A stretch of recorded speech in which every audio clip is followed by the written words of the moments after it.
精彩故事，讲述一段过往的人生。大家好，我是狗蛋，今天为大家讲读的民间故事：少女贪淫，相约半夜咳嗽为好，媒婆夜间垂下布条即可。明朝年间，山东青州府有一位富家子弟叫王庆，父母早亡，给他留下了一份富足的家业。王庆自小也读过书，只因无人管束，后来书没读好，但练就了一身吹拉弹唱、吟风弄月的本事，经常与一帮浪荡公子往来于风月场之中。王庆风流倜傥，知趣多情，不禁惹得许多风尘女子神魂颠倒，连一些良家女子也被他弄得夫妻不和。妻子经常劝说他本分一些，但王庆不但不收敛，反而嫌妻子多管闲事，行为越来越出格。一天早上，王庆不知道刚从哪个良家里刚钻出来，走在街上，忽然一抬头，看见临街有一座小楼上有个漂亮女子掀开帘儿，正在往外泼洗脸水。王庆一看不要紧，顿时麻半边儿，腿脚也不听使唤，竟然僵在了原地。王庆毕竟是情场老手，下意识的咳嗽了一声。那位女子听见后，往王庆的方向扫了一眼，发现一个美貌公子正在盯着自己看，两面相对，四目相视，一个漂亮女子，一个风流帅哥。只见那女子微微一笑，王庆顿时三魂丢了两魂。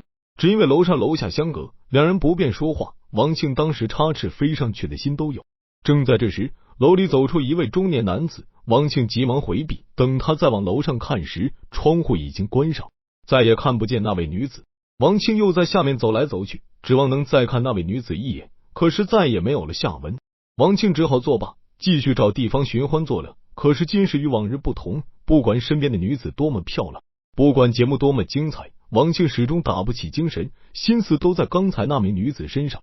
朋友们早看出王庆的异常，纷纷取笑他，王庆也不恼，只是一笑了之。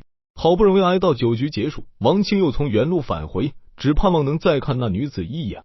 尽管王庆在那个楼下咳嗽的嗓子疼，也始终没见那名女子露面。王庆向周围的人打听女子家里的情况，这才知道这家姓潘，一家三口，夫妻两人带一个女儿。父亲老潘借着与官府有点儿交情，经常干一些吃拿卡要的事情，邻居没有一个不骂他。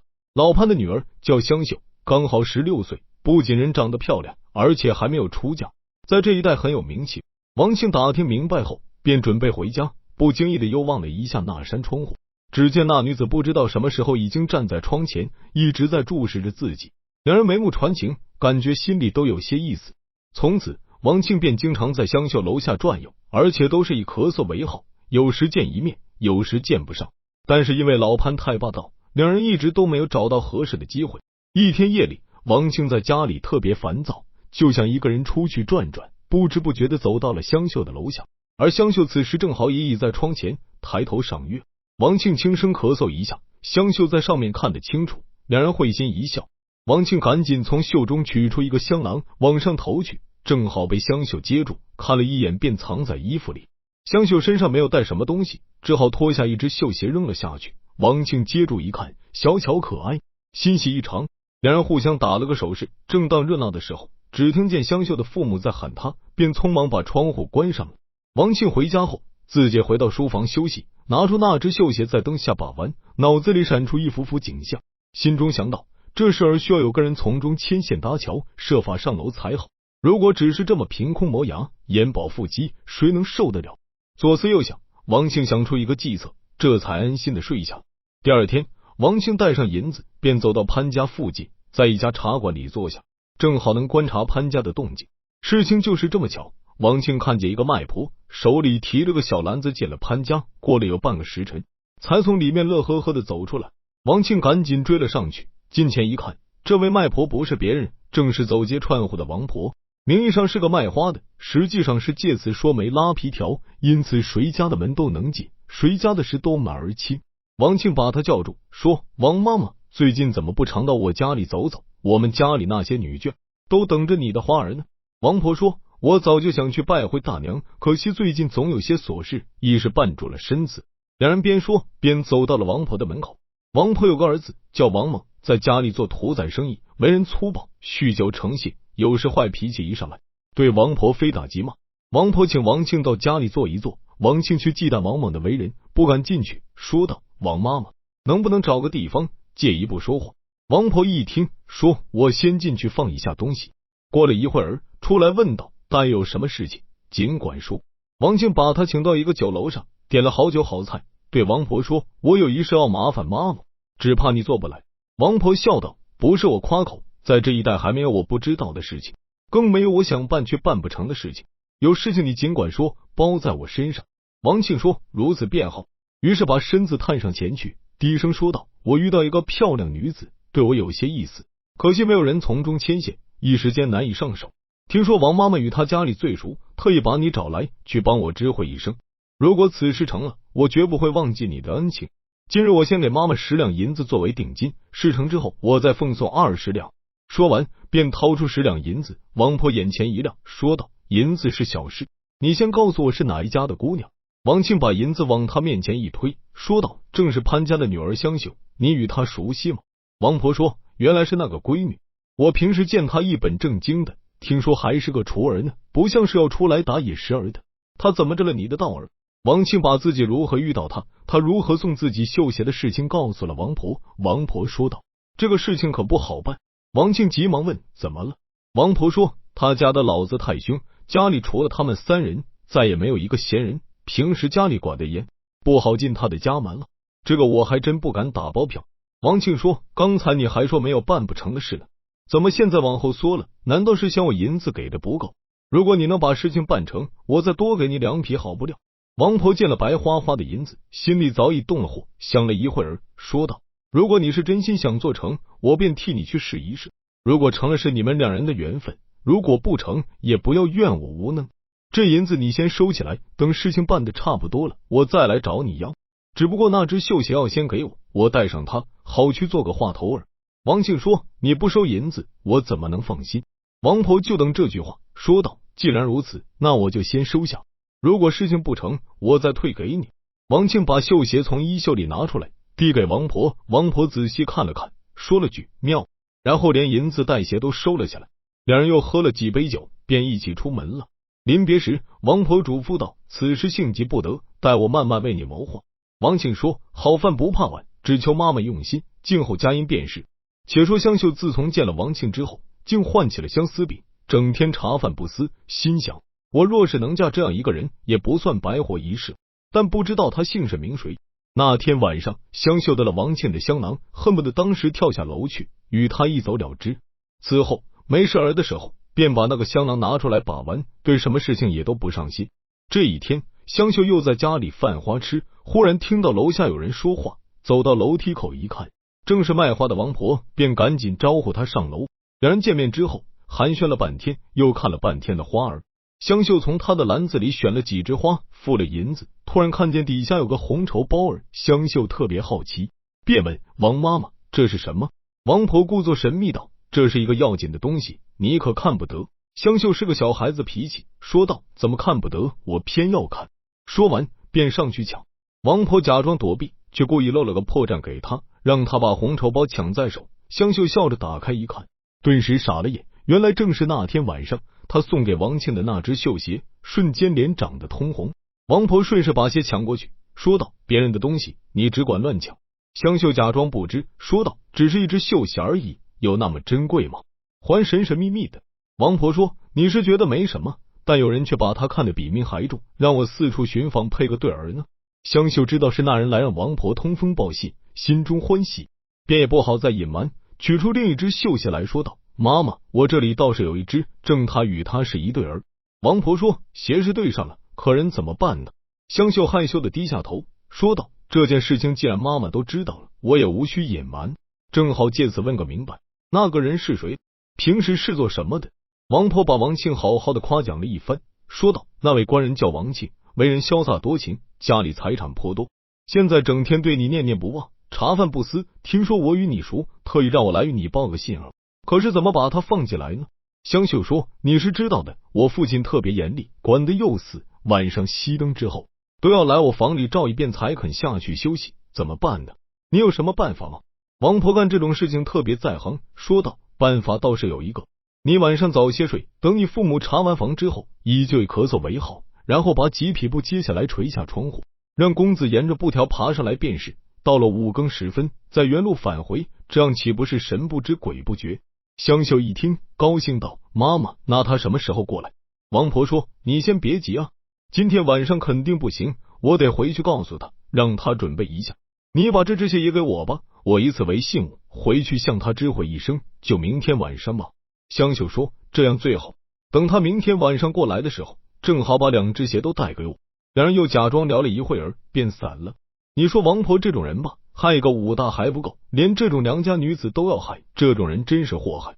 王婆出来后没有回家，而是直接去找王庆报信。可是不巧，王庆又出去鬼混了。第二天一大早，王婆又去找他，家里人说昨夜没有回来，不知道去哪儿了。王婆心想，他娘的，找我的时候猴儿急，有好事的时候人却不见了，只好回到家里。此时王猛正在家里准备杀猪，让母亲上前帮一把。王婆说自己换个衣服便过来。王猛见母亲行动诡异，便跟着母亲进了屋。正当王婆换衣服的时候，突然掉下来一个红绸包。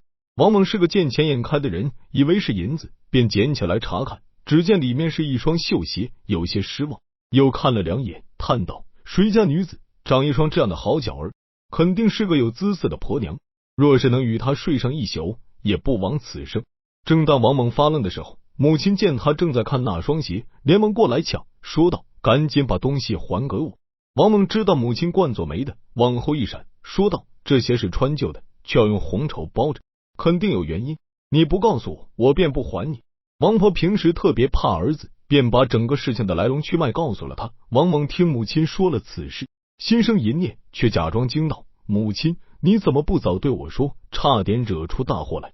王婆问道：“什么意思？”王猛说：“俗话说，若要人不知，除非己莫为。这样的事情，你们都瞒得了几时？万一被老潘知道了，你惹得起吗？他若是知道你从中拿了银子，牵线搭桥，要是耍起横来，恐怕连我的店都要搭上。”王婆听儿子这么一说，顿时慌了神，说道：“你说的有道理，我赶紧把这些和银子还给人家吧，可是不敢招惹这些爷爷们。”王猛问道：“银子在哪里？”王婆便取出银子给他看。王猛一把夺了过来，说道：“母亲，这银子和鞋都先放在我这里，万一日后他们从别人那里弄出事来，连累到你的时候，便把这些东西拿出来做个证物。若是到不了这步田地，这银子他们也不敢来要。”王婆问：“那王庆那里怎么回话？”王猛说：“你只说老潘家管得太严，一时不好下手，若有机会再告诉他。他那个花花公子的习性，时间一长便会换了口味。”王婆见儿子拿了银子和鞋，既不敢上来要，又怕弄出事来，更不敢去找王庆。且说王猛胆子够大的，拿着银子后，立即出去置办了一身行头，带上那双绣鞋，准备夜深人静的时候去赴约。3更时分，王猛到了香秀的楼下，轻声咳嗽了一下。香秀早在里面等不及了，便把接在一起的布条垂下窗子。王猛见后满心欢喜，顺着布条就爬了上去。两人对此渴望已久，根本没有时间说话，香秀就被王猛引屋了。当时全城没有点灯，互相根本看不清脸。事后王猛拿出绣鞋，两人还互相倾诉了一下想念之情，情不自禁，欲罢不能。直到4更时分，王猛才顺着布条下了楼。此后只要是没有月亮，没有刮风下雨的晚上，王猛必然来相会。如此持续了有半年之久，荒唐吧？时间一长，老潘夫妇就看出了女儿的不对劲，便3番5次的审问他。香秀只是不承认。一次，香秀对王猛说：“这是我父母已经察觉，最近你先不要来了，万一被撞破就不好了。”王猛虽然嘴上答应，但是心中不快，完事之后便回去了。老潘对妻子说：“既然这丫头不承认，不如我打她一顿，看她还说不说。”妻子说：“家丑不可外扬，如果把事情闹大了，最后吃亏的还是我们自己，还要被别人看笑话。我倒是有个办法，不如我们与女儿换个房间睡觉，到时就什么都清楚了。”老潘说道：“妙招儿。”随后他们便让香秀搬到了楼下，睡觉的时候还把他的房门反锁上。老潘和妻子在女儿的房里睡下，说道：“今晚若是有人上楼，我们便以偷盗论罪。”当场接过了他的性命，然后窗户也没有锁死，专等抓人。且说王猛听了香秀的话，确实几天没来，但后来实在忍不住，又想去找香秀，怕被老潘捉奸，随手便带了一把杀猪刀。可是王猛一连去了几夜，连着咳嗽了几声，就是不见香秀放绳子下来。本来他以为香秀睡着了，但接连几天都是这样，便有些不耐烦了，甚至有些愤怒。在一个伸手不见五指的深夜里，王猛直接扛着梯子去了香秀家的楼下，也不打暗号，直接顺着爬进了房间。且说老潘夫妇在女儿房里蹲守，一连10多天都不见动静，便渐渐放松了警惕。当天晚上，夫妻2人兴致很高，喝了些酒，还做了些没正经的勾当，两人太累，便搂在一起睡着了。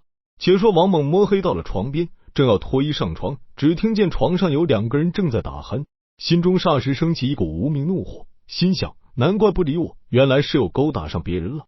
这种无情无义的淫妇，还留他做什么？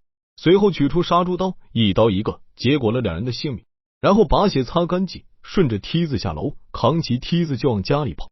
香秀见这几天父母也没发现什么，心里松了一口气，但第2天早上发现有些不对劲，一直到中午父母都没有过来给自己开门，于是费了9牛2虎之力把门拽开，上楼前去查看，只见父母早已死在了床上。香秀哪里见过这种场面，当时就吓得乱喊乱叫，惊动了4邻和路人，大家都赶过来观看。香秀把情况向众人说了，众人见门窗都是好的，感到非常奇怪，只好帮着香秀去报案。这么大的事情很快便在城里传开了。王猛在家里也听说了此事，才知道自己杀错人了，后悔不已，便在家发起无名怒火。王婆见儿子最近不对劲，怀疑此事与他有关，但也不敢细问，吓得连门都不敢出去。知县听说发生了命案，赶紧升堂审问，发现此案有2个疑点：第一，家里什么东西都没有丢失，不像是盗窃杀人；第二，死者与女儿半月前突然更换房间，没有道理。知县升堂，等所有人都到齐后，才当众拆开了回文。知县仔细一看，便大笑起来，原来是这么回事。知县问王氏，那天你丈夫不在家，韩城来找他，是个什么时节？冷天还是热天？王氏说，是10月上旬，初冷的时候。知县又问，你和丫鬟穿的什么衣服？都在干什么？被韩城看到没有？王氏想了一会儿，说道，当时小女因为寒衣没洗，所以只穿一件纱衫，当时坐在石板上捶衣服，女婢穿的是青布夹袄，当时坐在灶前烧火，韩城只在篱笆外面看了一眼，也不知道他看清楚没有。知县听后点点头道，这就都对上了。韩城平时戏谑惯了，当日去了马堡，隔着篱笆看见这些动静，他就见景生情，编出那番话来取笑马堡。王氏本来就瘦，遇上冷天只穿一件纱衫，岂有不凉的道理？加之坐在石板上，最凉的肯定是屁股蛋子，而丫鬟肥胖，早就穿上棉袄，岂有不暖之理？加之对着灶门烧火，不用想也是胸前最热了。这种情况还需肉贴肉才能想到吗？他既然是你的好友，说这话的意思只是想戏耍你，让你回去试验。韩城本想第2天说出实情，可没想到一病不起，一直没有机会与你见面。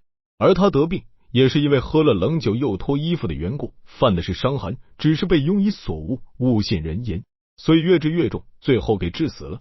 现在回文在这里，你们拿下去看吧。这里不但有城隍爷的回文，还有名犯韩城的供状，是否亲笔，你们看看便知。众人看后纷纷称奇。至于城隍爷的回文，大家没有见过，无法辨认真伪，但是韩城那张供状却看得大家心惊肉跳，无论是笔迹还是语气，与韩城没有任何差别。众人纷纷称赞知县，若不是龙图转世，怎么可能一鬼驱神？众人说道，这样看来，王氏确是冤屈，与网友韩城之死都因医生一人，还请老爷惩治他一番，省得他在这里害人。知县说，之前我是想惩治医生的，但看了韩城的供状，开口便说庸医害命，而且后面说行将索命，少不得要来找他麻烦，何须我惩治他？况且这种医生满城都是，哪里赶得完？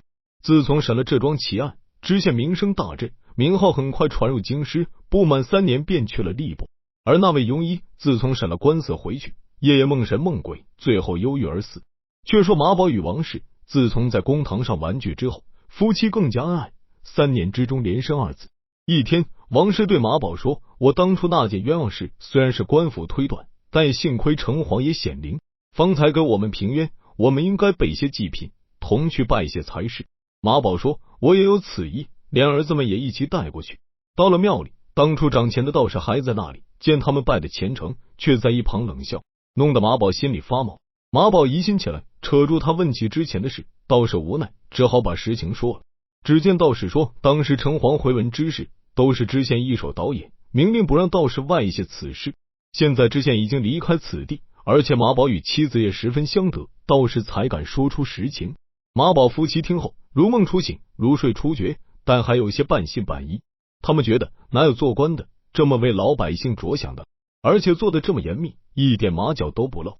无论是韩城的笔记，还是垂衣烧火等细节，句句都是实情。如果不是亲眼所见，怎么会这么清楚？莫非是这个道士想冒神明之功，想得些银子？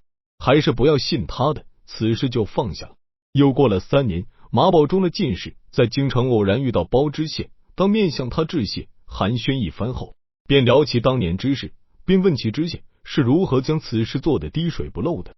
包知县起初还想不承认，但见马宝已经释怀，便说道：“那个回文确实是我造的，你妻子是被冤枉的，这是前提。我见你已经先入为主，不好说服，只好借鬼神之力相助。至于垂衣烧火那些细节，都是得于女婢之口。当初你是把她屈打成招，我怕她害怕，所以便没有让她对簿公堂，是她把实情都告诉我的。至于韩城的笔记文理，只因他曾参加过技考，找人模仿一下也不是什么难事。虽说在这件事上我耍了些手段，但至少没有断错，希望你们能理解我的苦心。”马宝听后感激至极，不觉流下泪来，然后又跪倒在地，拜了几拜。后来包知县一直做到尚书，子子孙孙富贵不绝。马宝做官后也是深受包知县影响，审问秉公执法，不肯轻易上刑，不敢草草定罪，一直做到3品官员，最后得以善终。奉劝世人千万管住自己的嘴，饭不乱吃，话不能乱说，玩笑更不能乱开，否则害人害己，后悔晚矣。